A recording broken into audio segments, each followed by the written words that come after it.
Well, good morning internets. Here we are. Been a couple days since I vlogged or picked up a camera to vlog. But continuing on with my preparations for the big road trip. Preparations, getting stuff done, making contacts, picking things up, all that stuff. And should be a good day. And yeah, welcome to our vlog. So, here we go.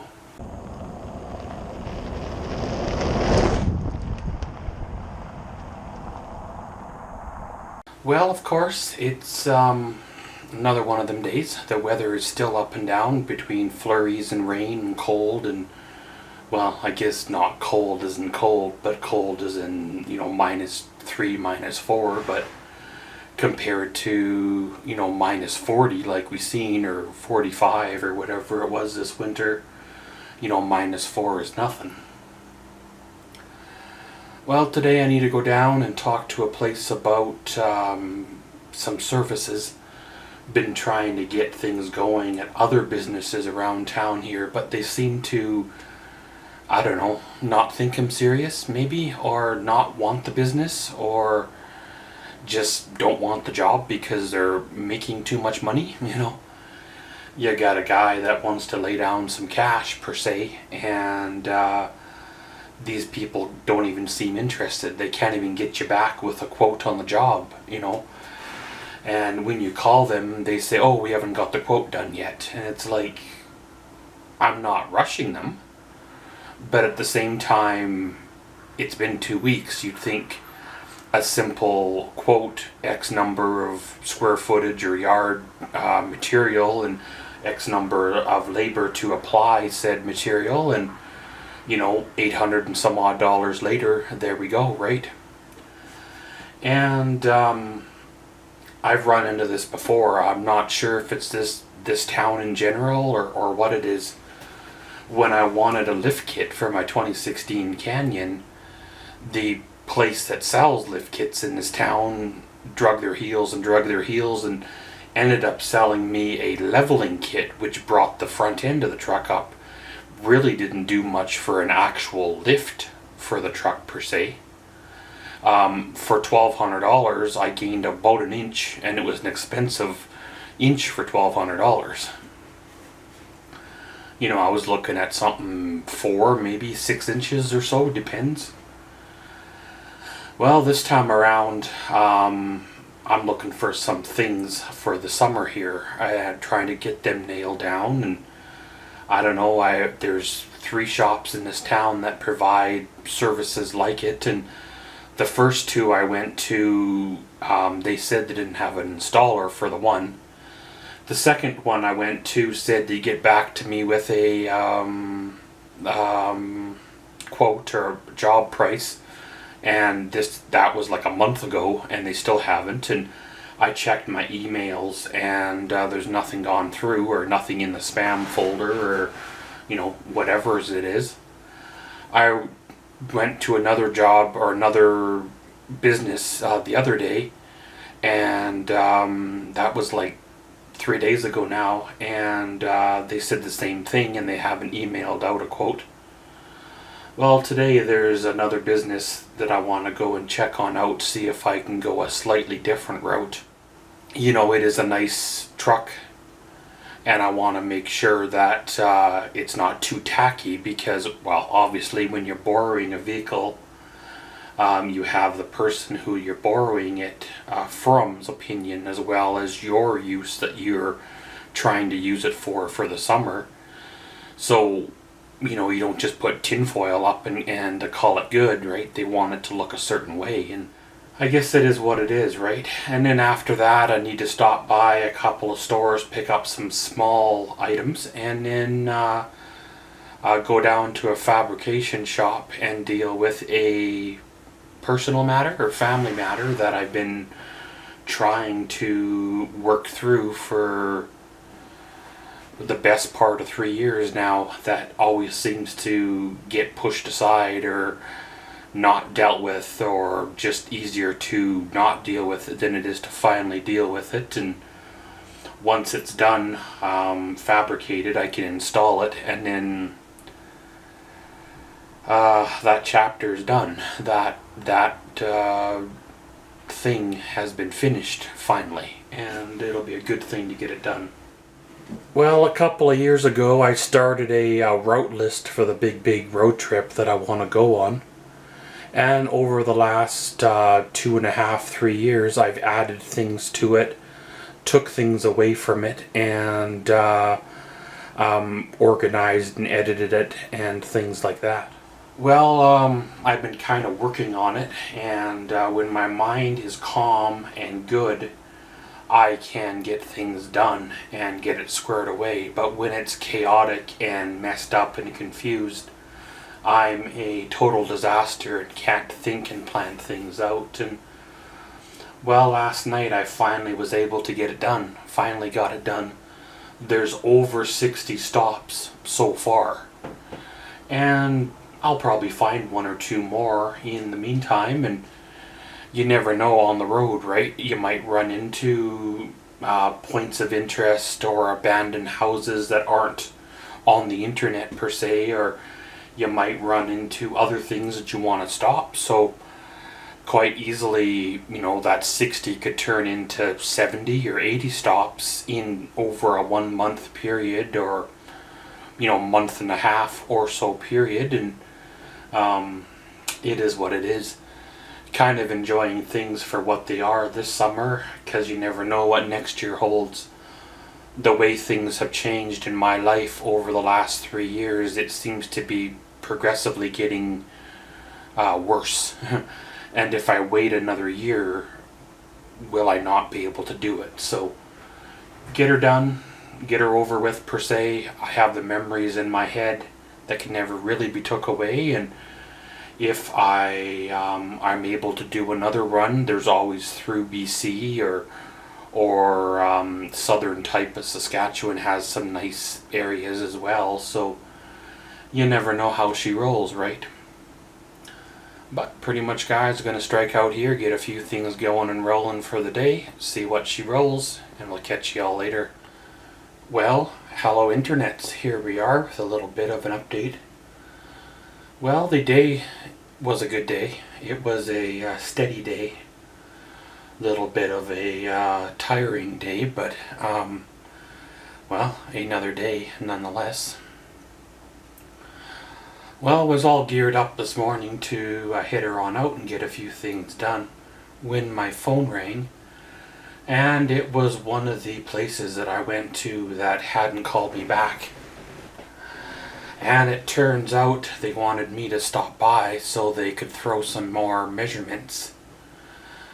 So I went down there after answering a couple of questions just to see if it was worth my time and effort to drive across town to go down there. Well, it turns out that the new person that did the quote up and stuff had some misinformation, misunderstood what I was looking for. So all of a sudden the total goes from pretty much almost $900 down to just above the $500 mark. So I know it is still a lot of money to put out.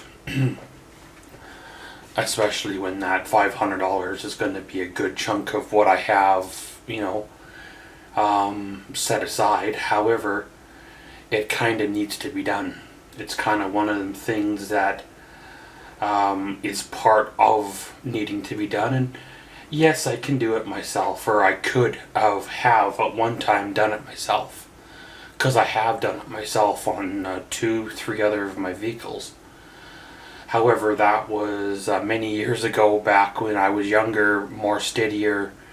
My hands didn't ache and shake and hurt, and I didn't have a bunch of other issues going on that inhibit the fine motor coordinations like I used to have.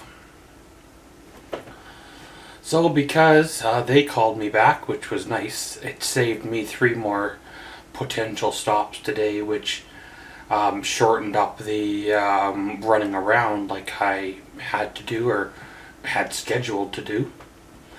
Went over to the Home Depots and picked up a gauge to go on the propane tanks.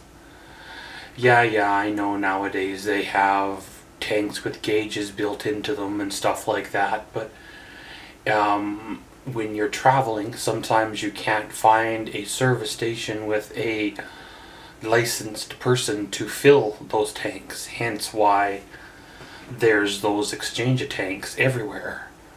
So the way I figure is, rather than taking an overabundance of propane tanks with me, I'll just closely monitor the two that I have on the trailer and with this tank gauge, and when one tank gets down into, the yellow or so, then next time I fuel up the truck, I will swap it out.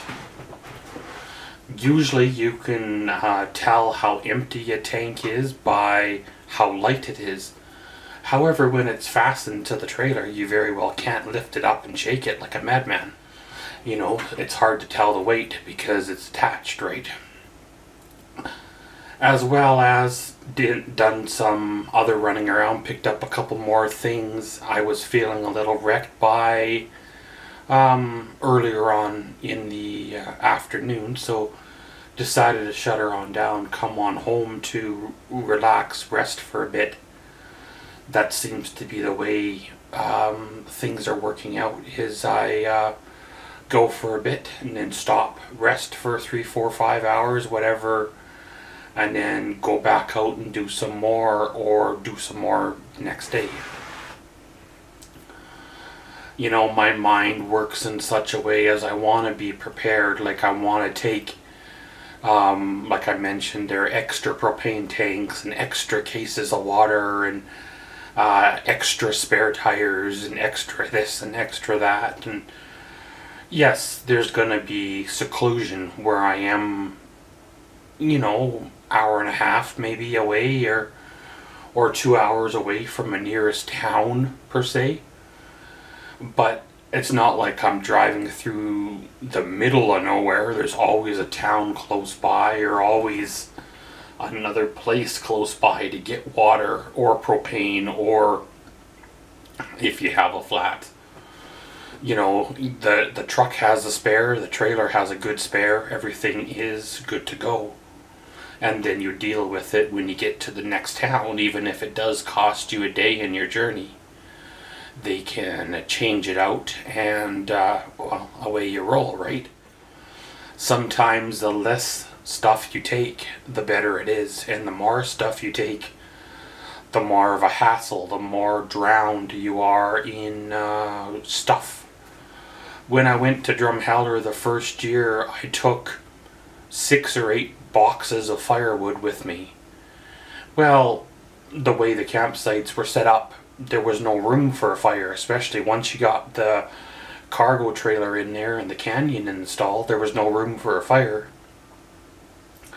So those 6 or 8 boxes just went along for a ride. If anything, they cost me money to haul around, because technically when you haul extra weight, it costs you fuel, right? Same with, I took 3 cases of drinking water and 2 blue jugs of like dishwater and other water to Drumheller, where really there's a Walmart, and I'm sure there's a co-op there somewhere. I just didn't find it, as well as a couple other grocery stores, and I think I even seen a 7-Eleven. So really, 3 cases of drinking water was a bit excessive when you probably could have got away with 1. But hey, that's how we learn, right? We learn, we do things a little bit differently. We try again for another round, and our next adventure a little better. Well, currently with my route, I'm sitting at, I believe, 65 scheduled stops. And I say scheduled because, well, what if I see a point of interest along the road?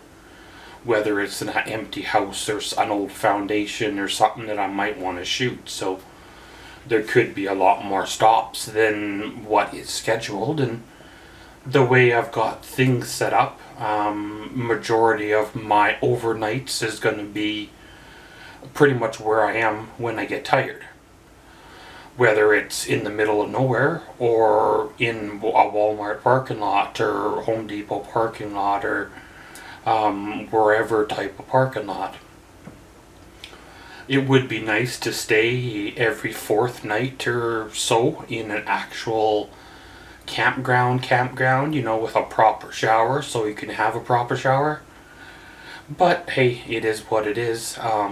Make do with what we got, and you never know what next year holds. It might be make and break this year, or this could be the turning point, right?